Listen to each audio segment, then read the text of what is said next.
ம். சார் அன்னைக்கு ஒரு சின்ன டவுட்டு, ம்.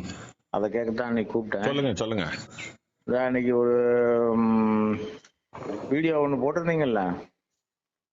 வீடியோவா? நிறைய ஆமா வீடியோ போடுறேன். என்ன ஆமா, வீடியோஸ்? அதான் வீடியோ. அதான் அந்த எந்த வீடியோன்னு கேட்டீங்கன்னா, அதாவது இந்த காற்றை பத்தி.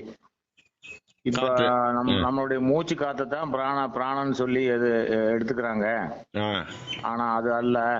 ஆக்சிஜன் வேற, பிராணசக்தி பிராணவாயுங்கிறது வேற அப்படிங்கிற மாதிரி சொல்லியிருந்தீங்க.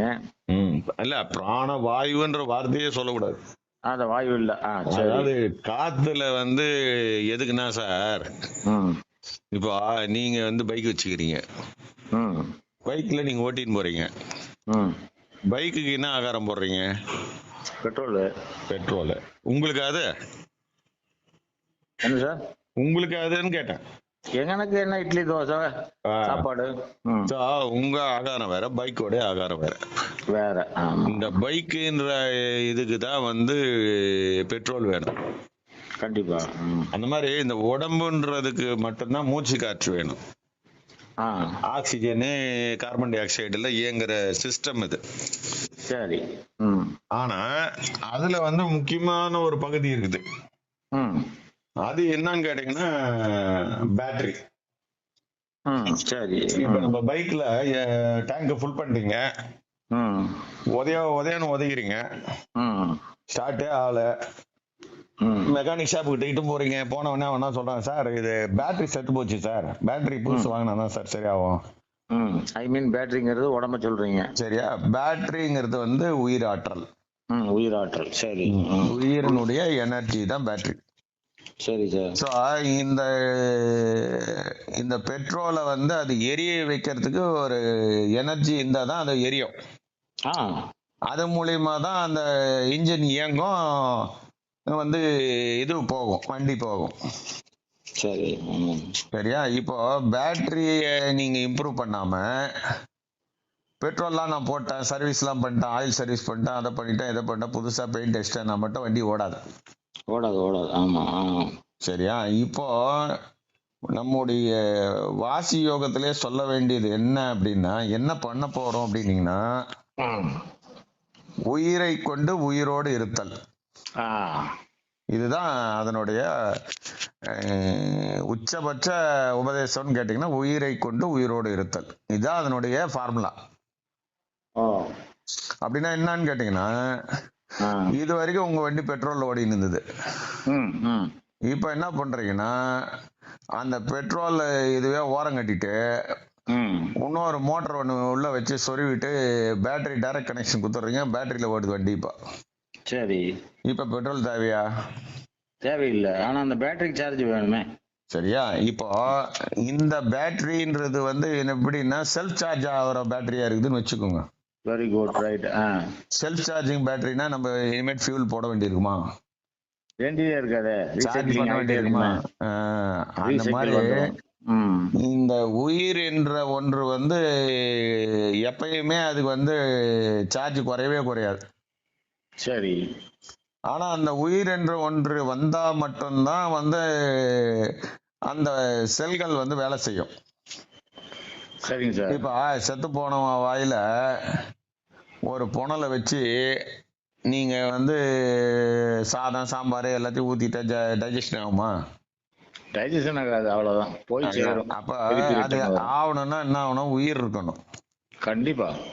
உயிர் இருந்த உடம்புல தான் டைஜஷன் ஆகும்.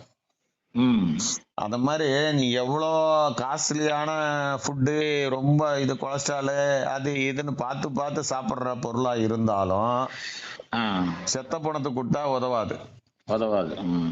அப்ப உயிர் ஆற்றல் என்பது உடம்புல நல்லபடியா நிறைய லெவல்ல இருந்தா மட்டும்தான் அந்த உடம்புல நோயற்ற உடம்பா இருக்கும். கண்டிப்பா.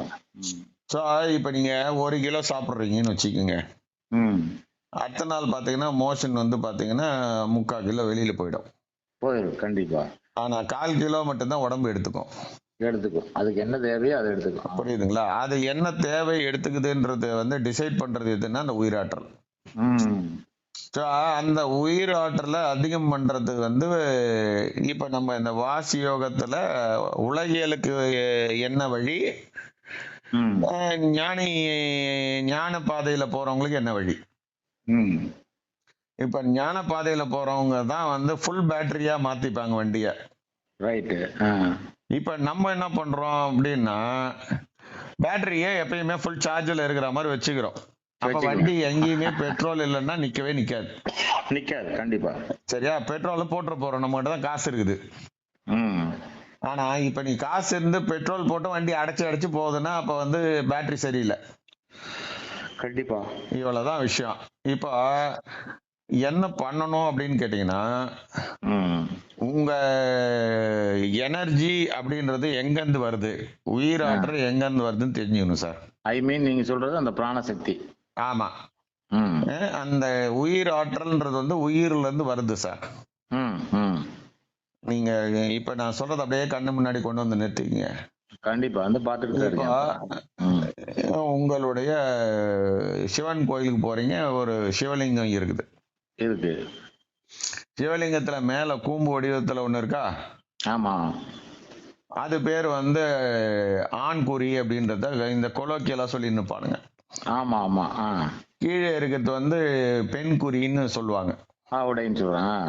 இது வந்து இதுதான் வந்து உலகத்தினுடைய தத்துவம். அப்படின்னா என்னன்னா, இனப்பெருக்கம் செய்வதுதான் எல்லா உயிரினங்களுடைய தலையாய வேலை. தன்னுடைய இனத்தை பெருக்கிறது தான் தலையாய வேலைன்றத அதை சொல்லி வச்சிருப்பானுங்க. சரி. இது முட்டாப்பயல்க சொல்றது. சரி சரி. இதை விட்டுடுங்க. நான் சொல்றது என்னன்னா, மேல அந்த கூம்பு வடிவத்துல இருக்கிறதுக்கு பேர் ஆண், கீழே அந்த ஆவுடையார் வடிவில் இருக்கிறது வந்து பெண். பெண். இந்த ஆண்னா யாரு அப்படின்னு கேட்டா ஆம்பளை கிடையாது. அது வந்து ஆன்மா, உயிர். கீழே இருக்குது பெண் அப்படின்னாக்கா பொம்பளை கிடையாது. அது உடல். உடல். அது வந்து ஆம்பளை உடலா இருக்கலாம், பொம்பளை உடலா இருக்கலாம், அலி உடலா இருக்கலாம், இல்ல வந்து மர உடலா இருக்கலாம், இல்லைன்னா மிருக உடலா இருக்கலாம். எதுவா இருந்தாலும் இதேதான். சரியா? இப்போ ரெண்டுத்துக்கும் நடு மத்தியில என்ன இருக்குது அப்படின்னு கேட்டீங்கன்னா, இந்த மனம் என்ற மாடு இருக்குது. மாடு. மனத்துக்கு பேர் வந்து மாடு. மாடு. சரியா? மாடுன்றது வந்து அந்த காலத்துல வச்சிருக்கிறாங்க. இந்த மாடுன்றது வந்து நல்ல கொழுத்து போய் நல்லா பெருசா இருந்ததுன்னு வச்சுங்க, உயிருக்கும் உடலுக்கும் நடுமத்தியில் என்ன ஆகும்? கேப் வந்துருமா? கேப் வந்துரும் கண்டிப்பா. இப்போ மனதினுடைய திடம் அதிகமாக இருக்கும் பொழுது உங்களுக்கு வந்து உயிருக்கும் உடலுக்கும் உள்ள இடைவெளி ஜாஸ்தியா இருக்கும். கண்டிப்பா. இப்ப அந்த உயிருக்கு வந்து உடலோட அதிக தொடர்பு வரணும்னா என்ன பண்ணணும்? காத்த சரி பண்ணணும், மனசை சரி பண்ணணும். மனசை சரி பண்ணணும். அது மனசு இயங்குறது வந்து அந்த காத்துனாலதான் சார் இயங்குது. அதெல்லாம் விட்டுடுங்க. அதெல்லாம் இவங்க சொல்றது எல்லாத்தையும் வந்து கோர்வையாக்கிக்காதீங்க. அது அது அப்படிலாம் கிடையாது. இவங்க சொல்ற மாதிரி எந்த விஷயமும் கிடையாது. அது மனசு அப்படின்றது வந்து எண்ணங்களின் தொகுப்பு சார். சரி. அது வந்து ஒரு ஜட பொருள். ஜட பொருள். ஆனா அந்த ஜட பொருளுகைய இயங்கிறதுக்கு மனம்ன்றது உயிர்ன்றது வேணும். இப்ப செத்து போனவனுக்கு மனம் இருக்கா? இல்ல. இல்ல இல்லையா? அவன் ஏன் வந்து இயங்க மாட்டான், யோசிக்க மாட்டான்? ஏன்னா உயிர் இல்ல, ஜீவன் இல்ல. அப்ப மனம் இயங்கிறதுக்கு எது வேணும்? உயிர் வேணும். உயிர் வேணும். அப்ப இங்க வந்து நம்ம முக்கியமா நம்ம தெரிஞ்சுக்க வேண்டியது என்னன்னு கேட்டீங்கன்னா, இந்த உயிர்ல இருந்து தான் இந்த உடம்புக்கு அந்த உயிர் ஆற்றல் பரவுது அப்படின்றத புரிஞ்சுக்கணும். அப்ப உடம்புல வந்து உயிர் ஆற்றலை பெருக்கி கொண்டால், சரியா, உயிர் ஆற்றலை பெருக்கி கொண்டால் உடம்புல இருக்கிற செல்களுடைய அழிவு வந்து மட்டுப்படுத்தப்படும். சரி. அப்ப செல் அழிவு இல்லைன்னா நோய் கம்மியாயிடும். அப்ப உடம்பை வளர்க்கும் உபாயம் எது அப்படின்னு கேட்டீங்கன்னா, உயிர் வளர்க்கிற உபாயமும் ஆமே.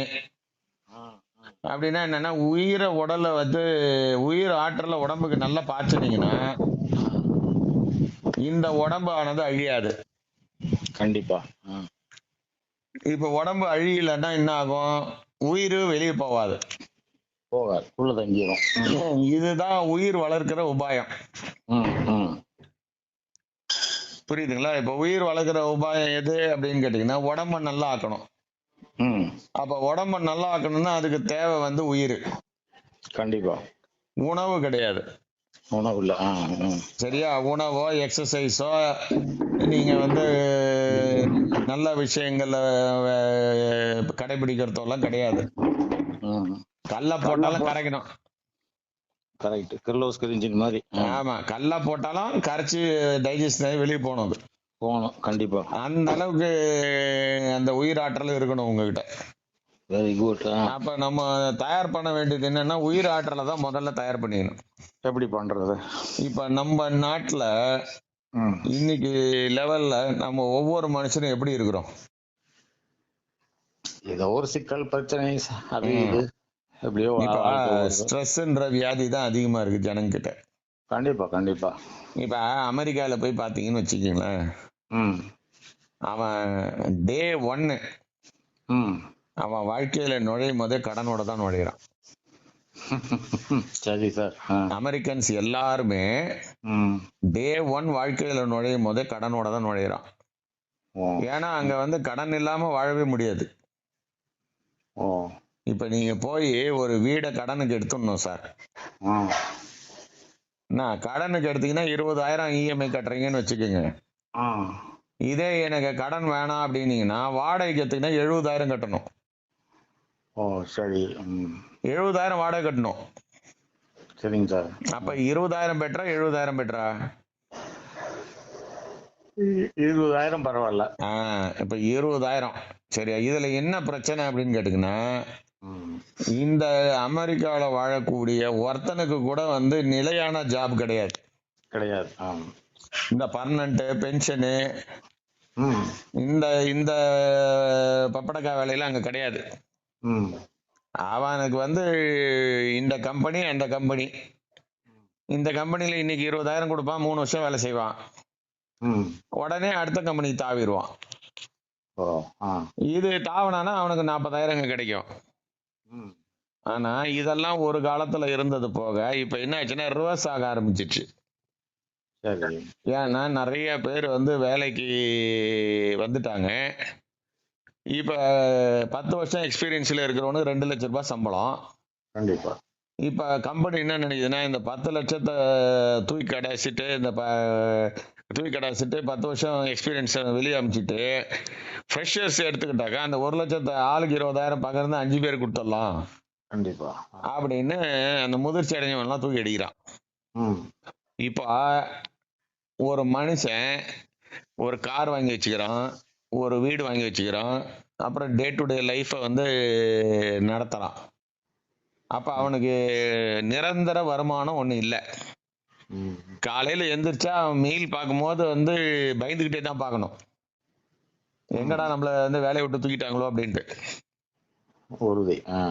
இப்படி ஒரு சிச்சுவேஷன்ல அவன் மனம் எப்படி இருக்கும்?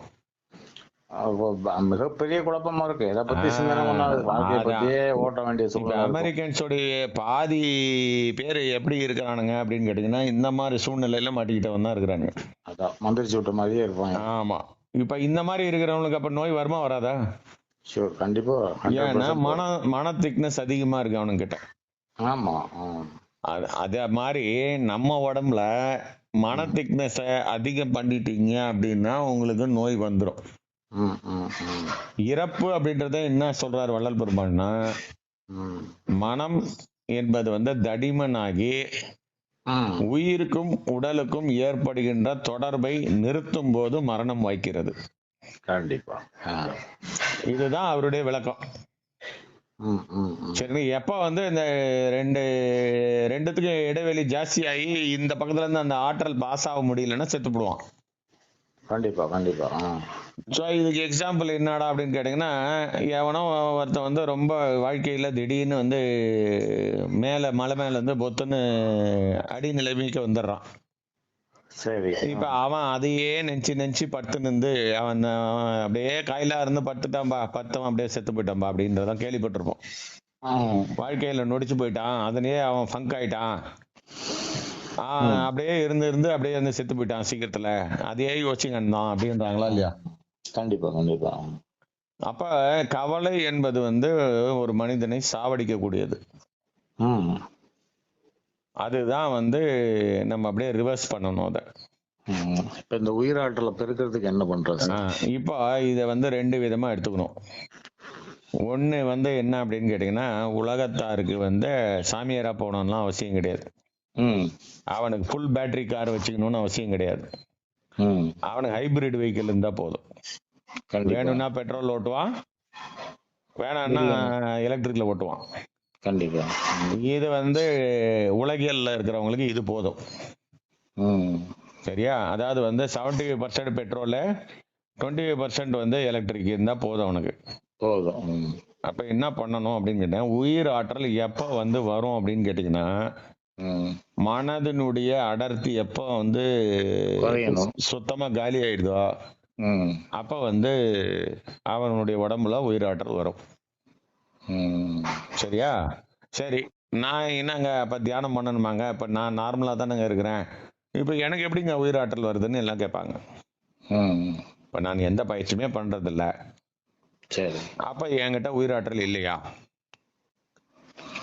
இப்ப இருக்கவே தானே நான் பேசின்னு இருக்கேன். கண்டிப்பா கண்டிப்பா.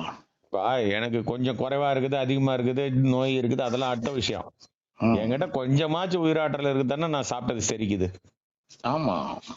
அப்ப நான் தான் எந்த பயிற்சியுமே பண்ணல, எனக்கு ஆன்மீகமே தெரியாது, அப்புறம் எனக்கு மட்டும் எப்படி நான் இந்த வந்து வாழ்ந்துட்டு இருக்கிறேன்னு கேட்பாங்க. கண்டிப்பா. அது என்னடா விஷயம்னு கேட்டீங்கன்னா, ஒரு மனிதனும் இப்ப நீங்க சொன்ன கதைக்கு வரேன். இந்த சுவாசம்ன்றது வந்து 2 கோடு போட்டுக்கணும் சார். ரைட். 2 சாய்வு கோடு எதிர. சரியா? இப்ப நம்ம அந்த 2 சாய்வு கோடுகளை அந்த கோபுரம் மாதிரி 2 சாய்வு கோடு, அது ரெண்டும் டச் பண்ணாம ஒரு போட்டுக்கணும், நடுவுல ஒரு சிறு கேப். ரைட். ஆமா, அன்னைக்கு விளக்கி இருந்தீங்க, அதை பார்த்தேன். ஆமா. இப்ப எல்லா மனுஷனும் மூச்சை உள்ள இழுத்து மூச்சை வெளியே விடும் போது நார்மலாவே அவனுக்கு வந்து மூச்சு எண்டாகி யூட்டர்ன் ஆகி திரும்பி வந்து மூச்சு வெளியில போகுது இல்லையா? ஆமா. அந்த நேரத்துல அந்த கேப்ல மூச்சு உள்ளேயும் வராது வெளியும் வராது, அந்த 1 செகண்டுக்கு. கண்டிப்பா. அந்த செகண்ட்ல மனம் நிர்மலமாயிடும். ஓ சரி. அப்ப அது வழியா வந்து என்ன ஆகுதுன்னா, அந்த நேரத்துல உயிராற்றல் உடம்புல இறங்குது. இதுதான் வந்து நார்மல் மனுஷனுக்கு. இத நம்ம வந்து என்ன பண்ண போறோம், எனக்கு பேட்டரி சுத்தம் பண்ணி கொடுங்கன்னு கேக்குறாங்க. இப்ப இவன் உலகத்திலயும் இருக்கணும், பேட்டரி சுத்தமாவும் இருக்கணும். அப்ப அவங்களுக்கு என்ன தேவை அப்படின்னு கேட்டீங்கன்னா, அவங்க சாதாரணமா உட்கார்ந்துகிட்டு அந்த மூச்சை முள்ளமா உள்ள இழுத்து, அவனால எவ்வளவு தூரம் இழுக்க முடியுமோ இழுத்து அப்படியே கொஞ்ச நேரம் நிறுத்தணும். மூச்சை நீங்க உள்ள இழுத்துக்கிறீங்க, அந்த மூச்சை அப்படியே உள்ளேயே நிறுத்திக்கிறீங்க. அந்த நிறுத்துறது வந்து இப்ப நார்மலா இருக்கிறவனுக்கு 1 செகண்ட்னு வச்சுங்க சார். ரைட். இப்ப பயிற்சி பண்ணி நம்ம வந்து 5 செகண்டுக்கு இன்க்ரீஸ் பண்றோம். இப்ப 5 செகண்டுக்கு மனம் இல்லாம இருக்குமா? மூச்சை நம்ம அடக்குறப்ப அந்த மனசு வந்து இயங்காது. அப்போ அந்த நேரத்துல உங்களுக்கு நிறைய உயிராற்றல் இறங்குமா இருக்காதா? ஷூர் ஷூர், கண்டிப்பா. சரி, இப்ப நுரையீரல்ல ஃபுல்லா காத்து இருக்கு சார். காத்த நிறுத்தி வச்சுக்கிறோம். இப்ப நிறைய நேரம் நுரையீரல்ல காத்து இருந்தா ரத்தத்துல இருந்து கார்பன் டை ஆக்சைடும் காத்துல இருந்து ஆக்சிஜனும் டிரான்ஸ்பர் ஆகிற டைம் அதிகமாகுமா ஆகாதா? ஆமா, கண்டிப்பா. இப்ப இந்த வண்டிக்கு போடக்கூடிய ஃபியூவலும் அதிகமாயிடுச்சு, ஆக்சிஜன் ஃபியூவலும் அதிகமாயிடுச்சு. அதே சமயத்துல நீங்க மூச்சை நிறுத்தி இருக்கிறதுனால உங்களுடைய உயிராற்றல் சொல்ற பேட்டரியும் சார்ஜ் ஆகுது.